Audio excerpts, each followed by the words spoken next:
Programme के साथ आपका मेज़बान एम साबिर हाजिर खिदमत है। जैसा कि गुज़श्ता रोज़ तहसील हेडक्वार्टर अस्पताल दरिया खान में एक वाक़या सामने आया, उस वक़ूअ के हवाले से आज का प्रोग्राम जो है वो ख़ास तौर पे हमने एडमिन के साथ करना है।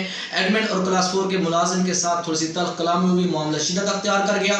बाद में उसको सोशल मीडिया पर जो है हाईलाइट किया गया। उसके पस मंज़र के हक़ाइक़ क्या हैं, इन तमाम तरह हालात व वाक़यात के बारे में जानने के लिए हमारे साथ मौजूद है एडमिन तहसील हेडक्वार्टर अस्पताल दरिया खान अतलस भट्टू साहब। अतलस साहब, सबसे पहले तो प्रोग्राम में आपको खुशामदीद कहते हैं। पहला सवाल, जिस बुनियाद पर ये वक़ूआ पेश आया मैं उसके हवाले से बात करना चाहूँगा। ये जो क्लास 4 का मामला था मुलाजिम का, खुर्रम शहजाद का, जी जी, बकौल उनके कि उनको वो गए हैं एनसीडी रूम में इंसुलिन के लिए और वहाँ जो स्टाफ नर्स मौजूद थी उसने देने से इनकार किया है। वो वापस आपके पास आए हैं और आपके साथ उन्होंने कोई बातचीत की, लेकिन बात वो ना वो समझ पाए ना आप समझ पाए और दोनों के दरमियान तल्ख़ कलामी हुई और बात जो है वो हाथापाई तक जा पहुँची। इसके पस मंज़र हक़ाइक़ क्या, ये बताइएगा ज़रा। अस्सलाम वालेकुम जी। सबसे पहले आपका शुक्रिया कि आप लोगों ने मेरा मौक़िफ़ लिया। पस मंज़र सर इसमें सच कुछ भी नहीं है। ये छोटी सी बात थी कि चूँकि हमारे पास एक प्रोटोकॉल है, हमारे पास सेक्रेटरी साहब की टीमें ऑन शेड्यूल हैं विजिट के लिए, डीजी रूटीन भी है और एक प्रोटोकॉल ये है कि हम यहाँ पे 2 पर्चियाँ देते हैं ताकि अगर कोई लड़का या कोई भी पेशेंट जाता है मरीज़ डॉक्टर के पास तो एक पर्ची अपने पास वो रख ले जो हमारे पास बाद में एज अ रिकॉर्ड रहती है और एक पर्ची हम उसके हवाले कर देते हैं जिसमें फर्दर वो अपनी मेडिसिन ले सकता है। तो वो खुर्रम लड़का गया है स्टाफ के पास, तो स्टाफ ने कहा कि भाई आप 2 पर्चियाँ लेके आए ताकि एक पर्ची मैं आपको दे दूँ और एक मैं रिकॉर्ड में रख लूँ, क्योंकि जब विजिटर की टीमें आती हैं तो हमें सारा रिकॉर्ड शो करना पड़ता है। तो उसने शायद वहाँ पे उसके साथ कोई बदतमीज़ी की, फिर उसकी एप्लीकेशन मूव हुई MS साहब को भी और हमारा जो एक ऑफिशियल ग्रुप है उसमें भी वो बात शेयर की गई। तो MS साहब ने कहा कि जी आप उसको थोड़ा सा बुला के समझा लें। तो उसको मैंने सिर्फ इसलिए बुलाया कि यार आप देख लें क्योंकि वो सीनियरों की फ़ीमेल हैं, तो और मैं पर्सनली कह रहा हूँ अगर मुझे भी इंसुलिन चाहिए होती है तो मुझे भी यहाँ पे अपनी पर्ची के बगैर नहीं मिलती और मैं वहाँ 2 पर्चियाँ भेजता हूँ। तो बस फिर वो ये बात हुई तो वो मेरे ख्याल में तो किसी से मिसगाइड था या प्री प्लांटेड था, वो यहाँ पे हाइपर हो गया, उसने फिर यहाँ पे मतलब कि गाली देना शुरू कर दी। तो उसके बाद फिर थोड़ा सा मिसहैप हो गया, आपसे कह सकते हैं कि हम उसको मिसहैंडल कह सकते हैं। गाली देने की बुनियादी वजह क्या थी? अब इसके पीछे कुछ लोग हैं मे बी होंगे जो उसको आप कह सकते हैं कि टैकल कर रहे थे उसको, वो टोटली प्लांटेड था। खुल के बताइएगा कौन हो सकता है? कोई भी हो सकता है, आपको पता है जितने कोई आपके साथ दुश्मनी है, ज़ाती अड़ा है? देखिए जहाँ पे भी एक आप इदारा होता है वहाँ पे कुछ ना कुछ लोग आपको चाहने वाले होते हैं तो कुछ आपके मुखालिफ भी होते हैं। उनको बाज़ बात मीन कि हम प्रोफेशनलिज्म में आके हम कभी किसी को उस तरह की फैसिलिटेट नहीं कर सकते, तो लोग ज़ाती अनाद रखते हैं, फिर वो मौके ढूंढते हैं। तो उस मौके की तलाश में शायद वो लोग थे, हालांकि इतनी बड़ी बात नहीं थी, मैं बड़ा रिलैक्स था। उसको मैंने बड़े प्यार से कहा कि यार देख रिस्पेक्ट किया करें। मैंने कहा मैं खुद जब करता हूँ, जब मुझे कोई चीज़ चाहिए होती है तो वो मुझे जब तक मैं प्रॉपरली एक प्रोटोकॉल के तहत वो चीज़ पूरी नहीं करूँगा तो मुझे खुद वो मेडिसिन नहीं मिलती। अच्छा चलो आपकी बात को मैं यहाँ से काट रहा हूँ। खुर्रम शहजाद के बारे में हमें ये मालूम हुआ है कि वो बच्चा इंतहाई शरीफ है और उसका जो फैमिली हिस्ट्री हमारे पास पहुँची है कि उसके 3 भाई माजूर भी हैं और यहाँ तक भी बात आई कि वो बच्चा आज तक किसी के साथ तल्ख़ लहज़े में नहीं बोला, लेकिन आप कहते हैं कि वो आपके कमरे में आया, बात समझने न समझने के ऊपर आई और वहाँ से तल्ख़ कलामी हो गई, बात हाथापाई तक आ गई। तो इसकी वजह तो मुझे भी तो आप लोगों ने वैसे कैसे मीडिया ने मे भी जैसे आज सुन रहे हैं कि जगह बना दी है, तो हमारा बैकग्राउंड, हम भी तो शरीफ फैमिली से हैं और हम भी यहाँ तो अगर अपना ज़िला छोड़ के बैठे हैं तो बच्चों के रिस्क के लिए बैठे हैं, तो उसके बैकग्राउंड का इतना मुझे अंदाज़ा नहीं है। लेकिन उसमें देखिए ना कि अब मुझे भी ना तो कोई आइन या कानून और इखलाकन भी ये ज़ेब नहीं देता कि मैं किसी को गाली दूँ, चाहे वो एक अटेंडेंट है, चाहे वो पेशेंट है, चाहे मेरा ऑफिसर है। तो अब मैं क्या कह सकता हूँ, उसका फैमिली बैकग्राउंड जैसा भी हो, मैं तो आपको वो बात बताऊंगा कुछ जहाँ पे वाक़या हुआ है। THQ के दरिया खान के अंदर ख़ास तौर पे अगर मैं माजी की बात करूँ तो कुछ हमारे ये जो हालात व वाक़यात वो साजगार नहीं रहे, ख़ास तौर पे आप उनमें मुतनाज़ा रहे, आपकी शख्सियत मुतनाज़ा रही, मुख्तलिफ हालात व वाक़यात के अंदर, ख़बरों के अंदर भी आप गर्दिश करते रहे, अखबारात की भी ज़ीनत बनते रहे, सोशल मीडिया पर भी आते रहे, उससे क्या पस मंज़र हक़ाइक़ है? अच्छा, इसमें ये होता है कि मुझ समेत हम लोग थोड़ी सी बात समझते हैं, सुनते कम हैं और उसको खुद से परसीव करके उसका रिएक्शन ज़्यादा देते हैं। जो लोग मेरे करीबी हैं, चाहे क्लास 4 हमारा स्पोर्ट्स स्टाफ है, आप इनसे पूछ लें, आपको तो वाक़यात पता चलते रहते हैं। मेरे ख्याल में आज तक इनको मुझसे ज़्यादा किसी ने भी सपोर्ट नहीं किया, जब तक ये स्पोर्ट्स स्टाफ की ऑर्गेनाइजेशन नहीं थी तो इनके हकूक़ के लिए सिर्फ मैं ही यहाँ पे लड़ा करता था। ठीक है।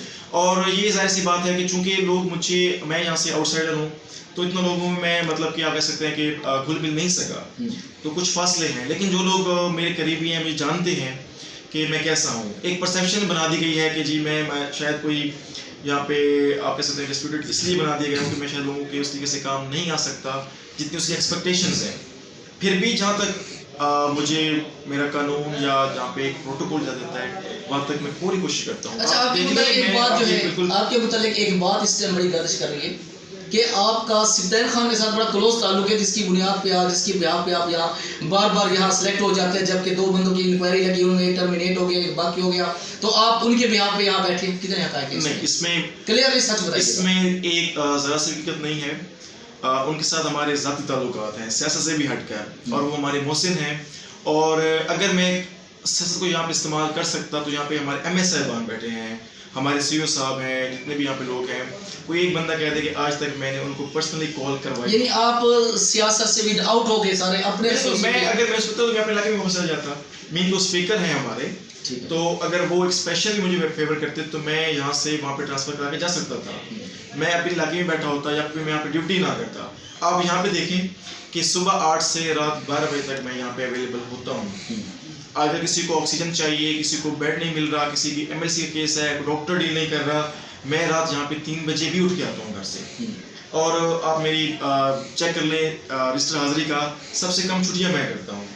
तो और यहाँ पे जितने भी हमारे MS साहब जितने आ चुके हैं, कोई एक पर्सन भी कह दे कभी मैंने उनको सेंस लेवल प्रेशराइज किया हो, और मैं खुद इन्हीं इंक्वायरियों में, चाहे वो झूठी थी सच्ची थी, और पता है कि 2 बार इन सियासत की भेंट चढ़ चुका हूँ, लेकिन मैं हमेशा अल्हम्दुलिल्लाह अपने मेरिट पे ही और अपनी विल पे ही वापस आता हूँ। उनको लगता है बेहतर डिपार्टमेंट। इंक्वायरी से मुझे बात याद आई, अभी आपने जिक्र किया इंक्वायरी के रिजल्ट में आप आए हैं, खास तौर पे मैं स्टाफ के हवाले से बात करूँगा कि आपके हवाले से ये भी खबर गर्दिश करते हैं कि स्टाफ ने भी आपके खिलाफ जो है कोई एप्लीकेशन जमा करवाई थी?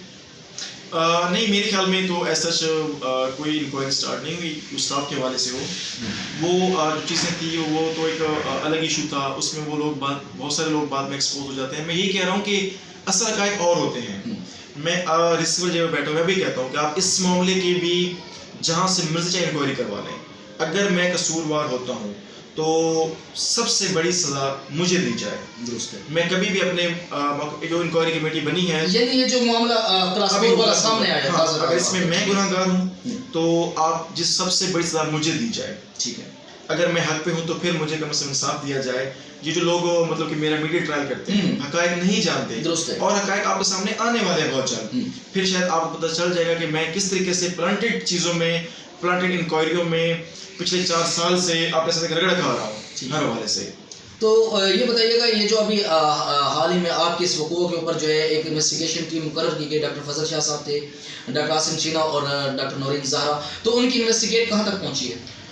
इंक्वायरी हमारी स्टार्ट आज हो गई है। ठीक है। तो उसमें इतना तो मुझे नहीं आइडिया, और जितने भी वो ऑफिसरान हैं वो अल्हम्दुलिल्लाह इतने मेरिट पसंद हैं कि किसी की जुर्रत ही नहीं होती कि उससे कुछ चीज़ बहस करवा ले। तो वो जो फैसला करेंगे वो हमें कबूल है, जिस तरीके से आप कहेंगे। तो मुझे उन पर पूरा, मैंने सारी चीज़ें उनको बता दी हैं, जो चीज़ थे, जो हक़ाइक़ थे। हमारे पास CCTV कैमरेज हैं, उन्हें वो चीज़ें देखनी है। बाकी तो इंसाफ की तवक्को इंसान अल्लाह से रखता है, और अल्लाह पाक ही लोगों को आगे हमारे लिए नाय बनाता है ताकि हमारे साथ इंसाफ कर सके। खबर ये गर्दिश कर रही है कि आपकी सुलह हो गई, चलो ये मामला तो यहाँ तक ठीक है। अब सुलह होने के बाद आप दोनों एक दूसरे के साथ बगलगीर हो गए, आपने माफ़ कर दिया, लेकिन जो महकमाना कार्रवाई है, ख़ास तौर पे आपने इन्वेस्टिगेट के हवाले से किया कि उसके अंदर जो भी कसूरवार पाया जाता है, अगर मैं हूँ तो मैं भी सज़ा लेने को तैयार हूँ, आपने ये कहा। तो आप क्या समझते हैं कि अगर उस इन्वेस्टिगेशन में किसी एक फ़र्द पर, एक मुलाजिम के ऊपर, आप भी मुलाजिम हैं THQ में, एक ऑफिसर्स के ओहदे पर हैं, तो उसका आप कहाँ तक दिफा करेंगे? मैं बस अपना कह सकता हूँ कि अगर मैं उसमें बेकसूर हुआ तो मैं सबको माफ़ कर दूँगा। मुझे किसी से कोई भी मतलब कि ना तो ज़ाती अनाद है, बस वो एक मिस हैंडलिंग थी, आप कह सकते हैं। उसमें शायद मेरी ही कोताही हो कि मैं उसको एज ए एडमिन अच्छे तरीके से हैंडल नहीं कर सका। मेरा किसी से किसी किस्म का भी आज तक ना मैंने कभी उनसे इंतकाम किया ना फिर भी लूँगा। आज के प्रोग्राम से आखिरी सवाल करूंगा, खास तौर पे ये जो वकूआ मंजर आम पर आया है इसको सामने रखते हुए बहुत गहरे असरात जो है अवामी सतह पर गए हैं, लेकिन हम ये चाहते हैं कि अब तहसील हेडक्वार्टर दरिया खान के अंदर इन मामलों को ख़त्म करके अस्पताल की बेहतरी के लिए काम किया जाए, मरीजों की फलाह बहबूद के लिए काम किया जाए, ताकि ये जो एक हमारा फलाही इदारा है इसमें मजीद डेवलपमेंट हो। इस हवाले से आप क्या पैगाम देंगे कि अब साबिक़ रिवायात को बरकरार रखा जाएगा या दोबारा से एक नए सिरे से इसकी तामीर और तरक्की में आप किरदार अदा करेंगे? मैं बस एक बात कहना चाहूँगा कि जो लोग मेरे पास आते हैं, चाहे वो टेनेंट्स हों चाहे पेशेंट्स हों, कोई एक शख्स भी अगर मेरा गिला कर जाए तो मैं फिर भी गुनाहगार भी हूँ और मैं खुद इस जॉब से सरेंडर कर जाऊँगा। ठीक है। एडमिनिस्ट्रेशन एक बहुत मुश्किल जॉब है, हमें यहाँ पे बहुत से लोगों को डील करना पड़ता है और हर जो भी इंसान आता है वो अपने एक अलग अंदाज से आता है, उसका अलग बिहेवियर होता है। तो लेकिन ये एक नोबल काज है, अल्लाह पाक इसके ज़रिए हमारे घर चला रहा है और हम इसको एक बहुत नोबल वे में चलाते हैं। और हमेशा से आप देख सकते हैं कि जहाँ तक हो सकता है, आप अक्सर आए होंगे, कोई भी मसला होता है मैं वहाँ पे होता ही हूँ, और जहाँ पे अगर कोई पेशेंट होता है उसके इवन के CPR तक अगर करनी पड़ जाती है, मेरी पड़ती है, वहाँ हम चले जाते हैं। तो इंशाअल्लाह ताला मज़ीद जैसे हमारे MS साहब आए हैं, बहुत काफ़ी बेहतरीन लेके आए हैं, एक सिस्टम डेवलप हो गया है, हमने देखे हम व्हील चेयर्स न्यू मंगवा ली हैं, आपके पास स्टिचेस और आ गए हैं, मेडिसिन हम अच्छे से मंगवा रहे हैं, SSP भी चला रहे हैं। तो इंशाअल्लाह देखेंगे कि इसमें और मज़ीद बेहतरी होगी। और मैं एक रिक्वेस्ट करना चाहूँगा जितने भी मीडिया वाले लोग हैं कि बेशक आप अस्पताल के खिलाफ जिस तरह की पोस्ट चाहें लगाना चाहें पीछे लगा सकते हैं, लेकिन एक बार तहकीक कर लिया करें। दूसरे हमारे साथ मौजूद थे मोहम्मद अतलस भट्टू, एडमिन तहसील हेडक्वार्टर दरिया खान। गुज़श्ता रोज़ जो वाक़या मंजर आम पर आया उसके हवाले से हक़ाइक़ जाने हैं।